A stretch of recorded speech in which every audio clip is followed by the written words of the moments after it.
Hello there, and welcome to another award-worthy film by me, the presenter.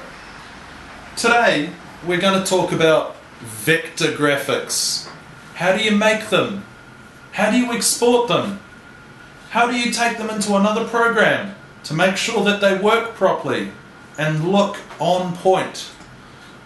How do we create a vector graphic with a transparent background? Well, let's find out, I guess, eh? I'll get the old computer cranked up and ready to go. So, a vector graphic is essentially an image that you've created using shapes, lines, and the occasional color. Alright? Doesn't matter what color you use, whether it's green, yellow, or even like a lovely shade of puce. As long as it's there. Or you don't even need colors, it can just be black and white.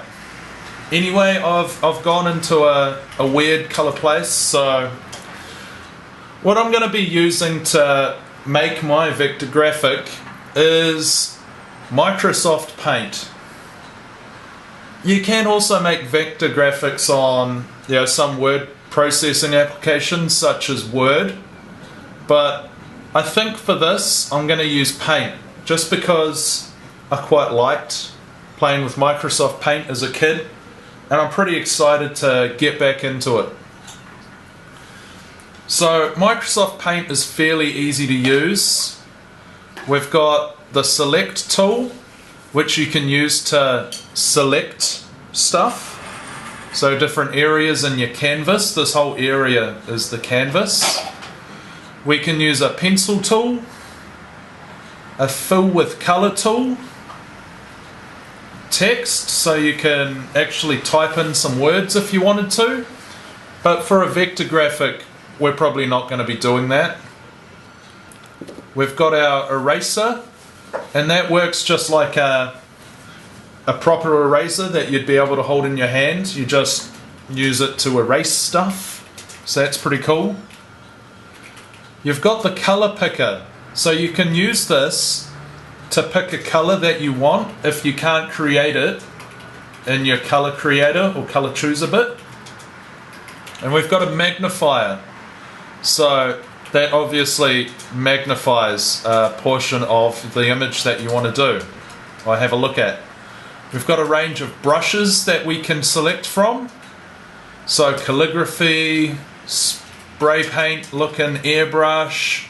We've got one that looks like a marker or a felt. We've got pencil. I'm just going to stick with the normal brush at this stage. We've got a wide range of types of shapes that we can insert. We've got different sizes for lines, well, thicknesses. And then we've got our color selector. So you can pick from the defaults here, or you can edit colors and then pick from the spectrum. Okay, so I'm going to keep it basic so that this video doesn't go on for too long. And I'm just going to draw a picture of a person. So I'm going to go with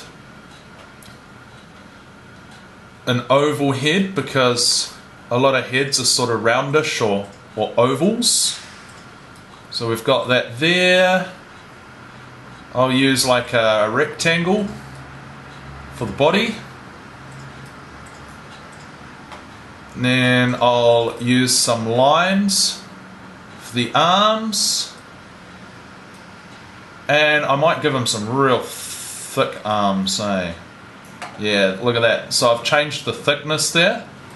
Let's say I wanted a super skinny arm or a super thick arm. You just do that. We'll draw some legs. Let's say he has a purple leg. And then I'll draw another leg. And I'll go into edit colors. And I might go over here in the green somewhere. Okay. Now I want his torso to be a colour as well, so I've picked the fill with colour and I'm going to go yellow. So I've selected my colour. Now I just go into the shape that I want to be yellow and I left click. Now it's yellow. Easy. Now I can go into a bit more detail with my person. I can give him a little hat. And let's say we want that to be, have sort of a dark green background. And we want it to be grey in the middle. Now you can see there that I went to go and fill that shape, but it only filled the top half of it. That's because we've got this line here. And that line is differentiating, splitting this triangle. So I just go ahead and fill the second one in as well. And if I wanted to get rid of that line, I can go to the eraser tool, rub it out like that, and then I go back to fill and fill it up again. Perfect. So there are a whole range. Let's say we want him to have stars for eyes. Use the star tool and then again. That's quite cool. Now with the stars I can move them around to get them placed just where I want. Now I reckon that picture is pretty choice. So what I'm going to do is I'm going to use the select and I'm going to select the area around the picture, okay? Now pay attention here because this is pretty important when you're saving as an image. So I've selected this area here, and what I want to do is I want to go File, Save As, and I've got a whole range of different file types that I can save it as. I'm going to go PNG picture, and I'm going to save it in my pictures, 29773 film, and I'm going to save it as vector. Okay, so my image has saved. So that saved the whole file essentially, but I just want this selection and I want to put that into another application. What I'm going to do is I'm going to copy, Control C, or so you can see it, right click, copy. Going to go into a Word document and I'm going to go ahead and go Control V. There we can see that my person hasn't distorted, but if I go and say change the color background, we can see that we've got this white square. Essentially, my background isn't transparent, so this is sort of a standard background, okay? It's white, which isn't bad, but sometimes you don't want that white square there. In order to get rid of that using Microsoft Paint, now if you are using another application that allows you to create vector graphics and then has a way of, in that program, getting rid of a background and making it transparent, use that. But if you're like me and are using Paint, you're going to have to do something a little bit sneaky, okay?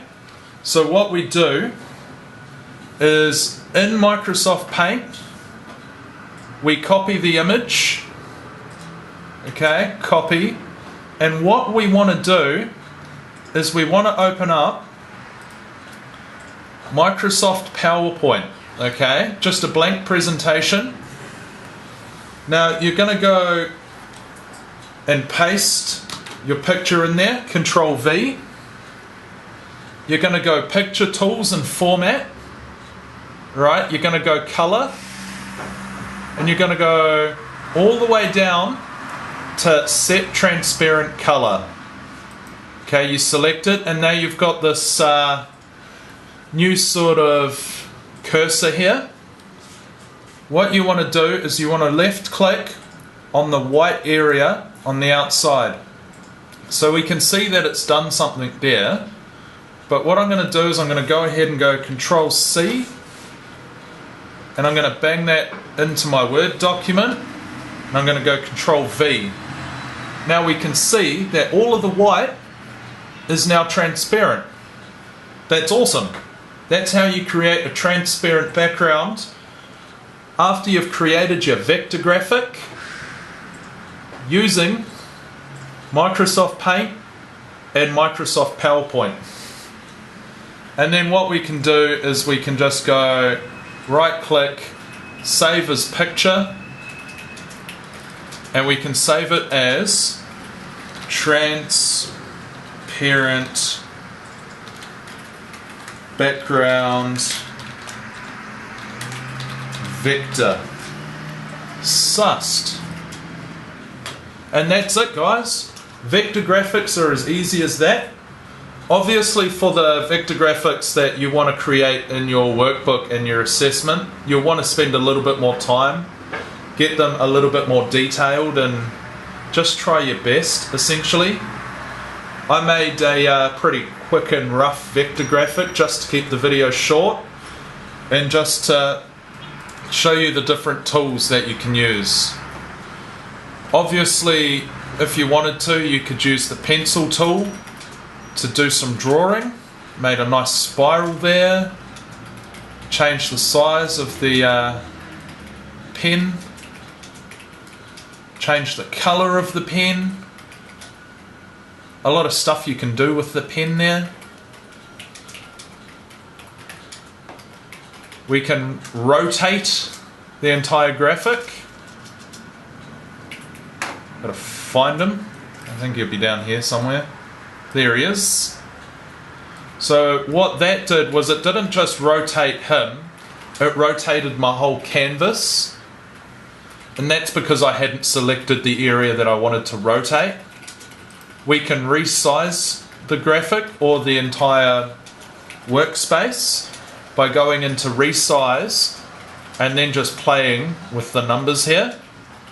You're not really going to need to get into that though. Just try and keep your process as basic as possible. Alright? And if you get stuck, Google is your best friend here, guys. Or just watching this video again, because this video is pretty great. Alright, good luck. Have fun. I'm off to go and have a cup of tea. Late.